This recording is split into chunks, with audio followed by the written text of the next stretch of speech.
Welcome. It is no accident that you have found your way to the Release the Genie podcast. What would you do with 3 wishes? And what if you discovered that you are in fact that very genie that could grant them? Well, join us now as we discover who our next genie is as we listen in and learn the stories of triumph, inspiration, and passion with some very special guests. And now, without further delay, your host of the Release the Genie podcast, Mr. Paul Rogers.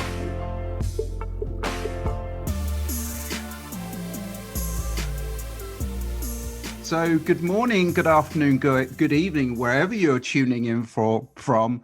I've got a very, very special guest. I have admired this guy from afar on LinkedIn for a considerable amount of time. He's an international master coach with his business excellency above coaching. He creates master influencers and persuaders. He's a veteran, so thank you for your service, marketing mentor, and a LinkedIn guru. So I am very pleased to bring you the wonderful Edward Zia. How are you doing? Oh, Paul, it's a pleasure. Thank you for inviting me onto your wonderful show. And to our viewers across the world, thank you for tuning in. It's an honor to be here. You see, this guy, however way you cut it, he's just a really nice guy. So in the opening breath of the sentence, that's wonderful. So I'm going to dig in a little bit and ask you if you can just share a little bit about you. Yeah, so you introduced me just beautifully. So just a bit about me. So international master coach, married to the wonderful Lassie, got 2 children. Originally I was an army and policing veteran from a long time ago in Australia, proud ally of the Americans and Canadians. And for me, I've had a crazy life of ups and downs. I've really lived at the top. I've really lived at the bottom. And it's been fascinating, actually, because over the past decade, really been working with thousands of people, and especially over the past 2 years, absolutely exploded. Another life-changing point for us is that during the whole coronavirus lockdown period, we doubled our business and doubled our client base during lockdown. So it's a whole new world and a whole new life that I'm living. And for me, sometimes I pinch myself. I've kind of been thrust into this new life, and I'm doing my best to keep up with all the beautiful winners out there. To be honest, I mean, it's so nice to hear Corona's doing good for me. I know there's lots of people it's not doing good, but it's kind of, it's nice to actually balance the scales. So, and I've actually attended one of your marketing workshops, and if you haven't done so already, guys, do it. It's awesome. So, I wonder if you could share with us your your Release the Genie moment. Yeah, so I've had probably many of them, but I'll give you the one that is often quite interesting in terms of releasing the genie. It's funny you say genie. I'm an Australian, but I come from a Middle Eastern background. So the genie, good old Middle Eastern reference, I like it. But I think my biggest release the genie moment would have been when I was a homeless veteran. And it was over, I remember, a period of about 3 or 4 days, I started to manifest this idea. Because as I was living in my car as a homeless veteran, I was sort of questioning about where I'm going to go with my life. What am I going to do? Where am I going to live? I was just asking myself all those basic fundamental questions. And I had this inspiration. I didn't use the word influencer, but I said, I want to be some kind of global motivational guy. That's actually what I said, right, about 10 years ago. And that actually went off and happened, except I call myself more of an influencer. Influencer wasn't a common part of our language a bit over 10 years ago, not like it is now. And that was, for me, the big moment. It was, when I come back in life, I don't want to come back and just try to go back to same old, same old. I want to start something brand new that's really in life with my purpose and passion. And of course, something that's profitable as well. To be honest, it's those experiences of adversity and struggle, you've just been able to really well demonstrate how that actually gets you thinking of opportunities. Exactly. Yeah, and if anyone is actually struggling with what they think is a sort of a dead end point, you heard Edward here. You can make it work. Perfect. Absolutely. Well, look, let me wander into what is one of the quotes or mantras which really has had an impact on you. Yeah, one of my recent ones actually is perfection is the enemy of good. I love that saying. And you know what? It's it, every time you say it is absolutely completely true, and it hits you like sort of a hammer each time. Um, Yeah, and you because I know, don't know who came up with the perfection concept, but I'm kind of done with it. I found perfection hasn't done any. I guess there's some situations where it's good, such as brain surgery. I get it, or launching a rocket, but in sort of 99.99% of human experiences, I think perfection's a really, really bad idea, and I think it does a disservice to many people. And I think being sort of consciously aware of how bad perfection actually is. It's been one of my interesting sayings lately, and I've been telling it to a lot of people that they thought is absolutely funny and amazing. no, I agree, because you can get analysis, you can get analysis paralysis, where actually you just, am I going to start? Am I going to start? Sagely advice, my friend. Sagely advice. Well, this is going to be digging into you a little bit. What's one of the setbacks or one of the adversities you've had to overcome? Yeah, I think one of the biggest setbacks was starting a new life again. So, I was like, by the age of 29 and 30, I was like a homeless veteran. I was washed up, and that was clearly a big setback. And again, it was sort of restarting my life. And I was in a new city, didn't know anyone, and pretty much I was starting my life again. It was didn't know anyone. It was when I sort of came to Sydney to sort of reboot my life as a big Hail Mary pass. And that was an interesting experience because it wasn't just like I was already living with all my friends in a social circle. It's like my whole world was gone. I'm living a totally new reality. You're in a different town, you've got no work, you've got, low to no funds. And I think that was an interesting experience because that was a good chance for me to, I suppose, hit the reset button. But in that type of experience, is that was it because you have no frames of reference when you've sort of thrown into a new reality. You don't have any frames of reference. You got nothing to materialistically, at least, to cling on to.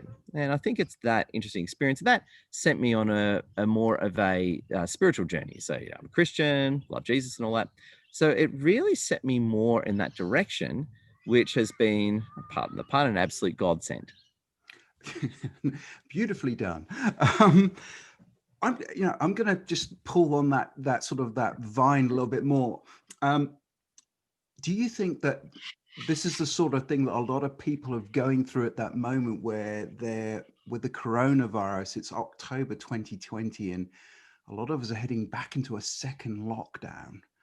Um, do you think that's one of the big reasons of why people have communicated and contact you and sort of trying to reboot their lives? Exactly, because the thing with Corona, and this is the Corona has changed the whole world because it's divided people up into two categories: winners and losers. And I know lots of people who've lost everything in Corona, and I know lots of people who've quadrupled or increased their business by ridiculous amounts. So I see Corona as a real, you either win or lose. There's no one comes out of Corona where they were. You either come out with less or more, right? That's pretty much the way it goes. And yeah, and with respect to a lot of people have been negatively affected, I found that the people that won, at least turned their losses around and got on top, are the ones that really moved quickly, the ones that made necessary changes quickly. For me, it wasn't that drastic. I already had the business model. So for me, it was just basically working harder and pumping out more. However, for some people, it's been a huge, rapid change to their way of life. And especially as well with, you got not a lot, but you got some governments in the world talking about second lockdown, which I think is absolutely ridiculous. In fact, the World Health Organization, I don't agree with those guys on a lot of things, but they came out against the idea of lockdown the other day. So I'm not a supporter of lockdowns. And I think for the people in parts of the world that are affected by lockdowns, my heart goes out to you. And I think there's two things. I think it's, peacefully protesting and pushing back against your government, peacefully and legally, and pushing back against your own local government. Because that's one thing. Like, just you elect your government, and having them push you around like that, I don't think so. And so you need to push back on your governments peacefully, legally, and all that. And I think the second thing is what changes you need to make in your life. So I'm all for change and innovation, which is obviously what I advocate. But I've been saying to a lot of people, if you're in a place that's affected by lockdown, start writing letters to your local politicians. Start sharing stuff on Facebook. Don't let the establishment push you around like that, because it's absolutely insane. And so I think it's two things. I think it's pushing back against your circumstances, and you go, again, peaceful legal protest. Can't stress that enough. And also to the changes you need to make in your own life and your own business model. No, I mean, I saw yesterday that the New Zealand Prime Minister has been re-elected on a landslide because effectively She's doing a good job. She's eradicated and I'm a big follower of rugby, so seeing the stadium packed like that, everyone was like, it's something we miss. Well, it's interesting because Jacinta Ardern, who's the New Zealand Prime Minister, she's very similar to our Prime Minister in Australia by the name of Scott Morrison, who I've known for years. And it's funny, like, it wasn't just that there's no coronavirus. Like, I know Jacinta didn't really do much lockdown. Like, she closed the borders and all that, but she didn't do much lockdown. And what I mean is that she really looked after the people. Whereas you got to remember, and again, it's not my opinion, lockdowns hurt minorities and the poorer people of the community the most. So white collar workers usually work from home and keep their jobs. It's actually minorities and people of color and people of low income who actually get hurt the most by lockdown. So, as a, I don't talk about race that much. It's not part of my identity, but, I'm a person of color, and I know a lot of people in Sydney who are people of color, and of course, white people as well have been absolutely screwed by lockdown. So not now, but as in the original lockdowns or lockdowns in other states. So yeah, I think her not buying into the whole over lockdown concept was one of the reasons why she came back in such a massive landslide. No, I totally agree, and I know you're a big fan of your premier, your prime minister, and I know you catch a bit of flack on that, but you always push through it, and it's kind of refreshing to see it's water off a duck's back some of the time. Well, doing the right thing, when you do the right thing, you're going to have people try and stop you. And it's interesting, actually, because with the people that give me a lot of flack, a lot of them are hypocrites, actually, because they'll say things to me like, you shouldn't be posting this, you shouldn't be posting that. But if you go to their LinkedIn feeds, they're posting all political stuff on the other side. So, they're just political operatives trying to manipulate me and trying to silence me. And it's pretty bad, actually, because I don't believe in silencing anyone. I'm pro freedom of speech. If someone, like, for example, a lot of people post political stuff on LinkedIn, for example. As long as it's respectful and legal, I think it's awesome. Even if I disagree with you, people post a lot of political stuff, which I absolutely disagree with. However, I absolutely support their right to do it. And unfortunately, some of those people don't show that same courtesy because they're not into freedom of speech. They're into power. They pretend they're into freedom of speech. They pretend they're all tolerant. Not true. They're just into power, and they basically want a 1984 you, if you know what I'm talking about. Yes. They pretend to be tolerant and into freedom of speech, but that's actually not true. They just use them as buzzwords to get power. Very 1984 sort of style, which of course, I'm all about freedom. And again, freedom, I love it when people, again, for example, Black Lives Matter. I'm not a huge fan of Black Lives Matter for a range of reasons, but I admire people for sharing their political beliefs. So good on them. No, it's, I know that's very much a sort of a ingrained ethos with you. So it's wonderful to hear you talking about it. So tell you, I'm curious, what's cooking in your kitchen at the moment? So tell us what's going on now. Yeah. So the big focus for me right now has been, pretty much getting better with my content, getting better with my webinars, reaching out to more people, because our business has been growing beautifully with a lot of winners across the world. And big shout out to LinkedIn and Microsoft as well. LinkedIn has really helped enable that. So I've been really happy with the way things that have been playing out. So yeah, it's been, for me, it's the direction's unchanged. It's whatever I can do to move faster in the direction I'm trying to go. So whatever I can do to keep moving forward faster. And that's my frustration, actually. I'm an impatient guy. We all want what we want faster. And every day, I'm always like, how can I get there faster? And sustainably, of course, faster, ethically, and sustainably. And you mentioned LinkedIn, and I love the platform too. And I know you're a massive fan of it. Yeah, I'm entirely with you. It's such a good way to reach around the world and find people who think the same.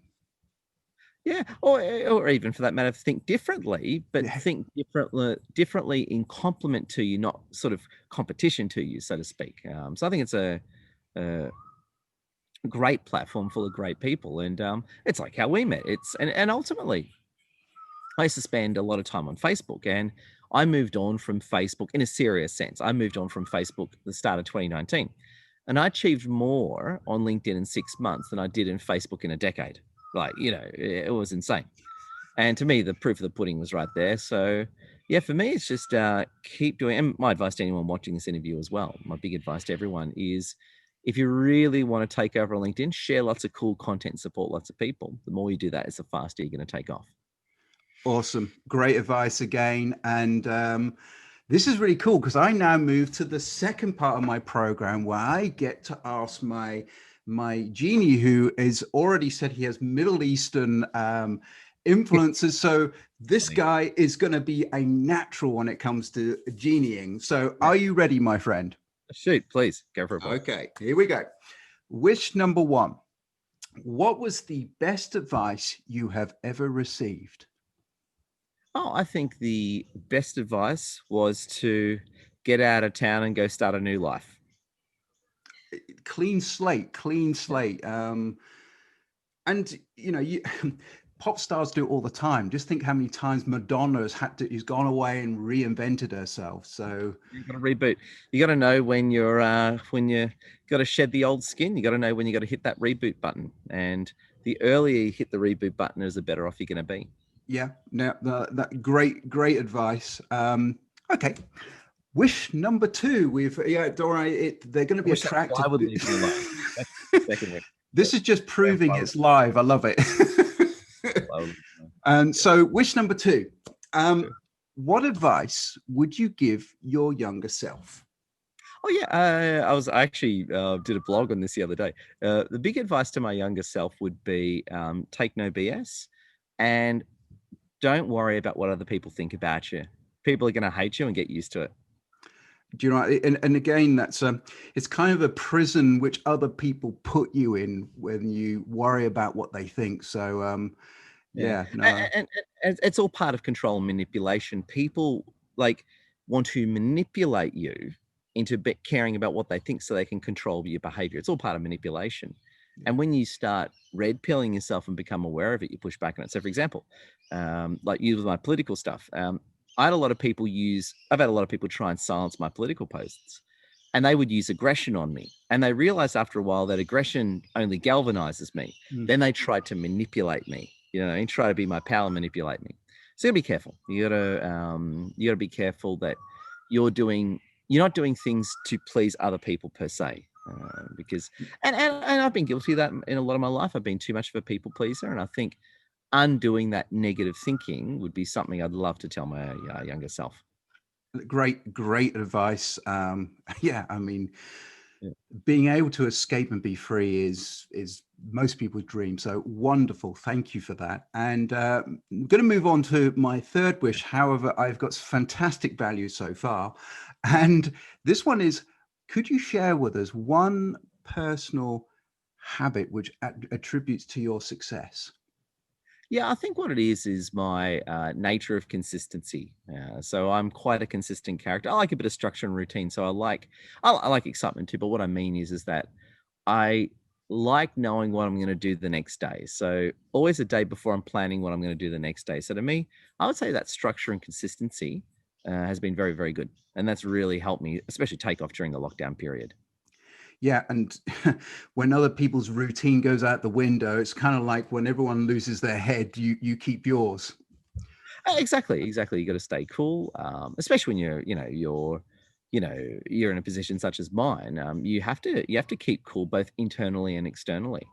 And the times when I do freak out, it's you chill, you get over it, you stay focused.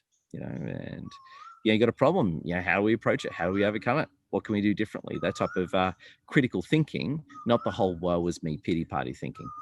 No, that's awesome. It's staying in a position of power rather than actually giving into what you normally could give in. So thank you very much for those wonderful 3 wishes. Tell us, Ed, I know where I can get hold of you, but share with everyone else, where can we get hold of your great self? Oh, Paul, thank you so much. Yeah, best way, of course, is LinkedIn. If you'd love to connect with me on LinkedIn, just say Paul Rogers is awesome, and I'll accept the connection. If you don't, I won't, probably. But say Paul Rogers is awesome, and I'll gladly accept your connection. And also, too, as well, feel free to follow me and hit me up that way. Best way to, you can also reach out to me on Insta and Facebook, but I'm more of a LinkedIn guy, so best place to hit me up there. Awesome. And you managed to shoot me with your invisible gun on that one. So well done. Thank you very much for taking time out to speak to us. Lots of value there for anyone watching. A real rags to riches story, and told very humbly, very calmly. And this guy is a rising star, so make sure you get hold of this guy. And he's not going to like this because he's far too humble to listen. And